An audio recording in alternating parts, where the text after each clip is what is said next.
CSIR net में है वो एक इम्पोर्टेंट क्वेश्चन। देखिए पावर सीरीज का हमें क्या दिया हुआ है, ये सीरीज अगर कन्वर्जेंट है पावर सीरीज तो हमें दिया हुआ limit n tending to infinity n plus 1/n की वैल्यू r है और r हमेशा ग्रेटर देन 0 है। p कोई पॉलिनोमियल है जिसकी डिग्री d है, तो हमें रेडियस ऑफ कन्वर्जेंस फाइंड करनी है इस पावर सीरीज की। तो देखिए गिवन पावर सीरीज हमें कौन सी दी हुई है, यहाँ हमें जो पावर सीरीज गिवन है वो है Pn an z की पावर n, है ना। लेट अस कंसीडर जो हम पावर सीरीज लेकर चलते हैं वो कौन सी होती है, समेशन। हम वैसे क्या small A N Z N लेते हैं, एक काम करते हैं capital A N Z N ले लेते हैं, है ना।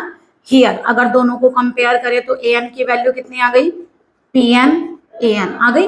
अब देखिए पी एक पॉलिनोमियल है डिग्री डी का। अब जरा देखिए अगर डिग्री डी को हम कितना ले लें 1, तो देखिए चेक करिए अगर हमने डिग्री डी को 1 ले लिया तो 1 हो गया, ये आर हो गया, ये भी आर हो गया, दो सेम हो गए तो नहीं ले सकते। अगर हम डिग्री को 2 ले लें तो देखिए ये आर, ये 2, ये वाला 2r और r प्लस 2 चेंज हो गया ना, तो डिग्री 2 ले लेते हैं, तो यानी पी एन क्या हो गया 2 डिग्री का पॉलिनोमियल एन स्क्वायर ले लें तो ए एन की वैल्यू कितनी आ गई आप लोगों की एन स्क्वायर ए एन। अब देखिए रेशो टेस्ट लेंगे तो 1/r इक्वल टू फॉर्मूला होता है limit n tending to infinity, capital A N use करेंगे तो ए एन प्लस 1/an। चलिए करिए 1/r is equal to limit n tending to infinity, A N plus 1 की value हो गई n plus 1 square A N plus 1/an हो गया n square A N. तो इसको क्या करेंगे देखिए limit n tending to infinity, यहाँ से n स्क्वायर कॉमन आएगा 1 plus 1/n square upon n square और ये बना ए एन प्लस 1/an। देखिए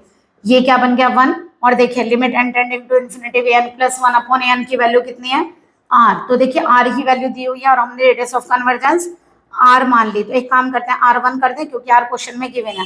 तो अगर 1/r1 की वैल्यू r है तो इसका मतलब r1 की वैल्यू कितनी आ गई 1/r। ओके तो r1 की वैल्यू आ गई 1/an प्लस 1/an, यानी आंसर आ गया हमारा 1/r। तो इसका मतलब कौन सा ऑप्शन करेक्ट है, देखिए यहाँ गलत दिया हुआ है 1/r आंसर आ रहा है, इसका मतलब ये 1/r होगा। ओके यहाँ गलत गिवन है, ठीक है।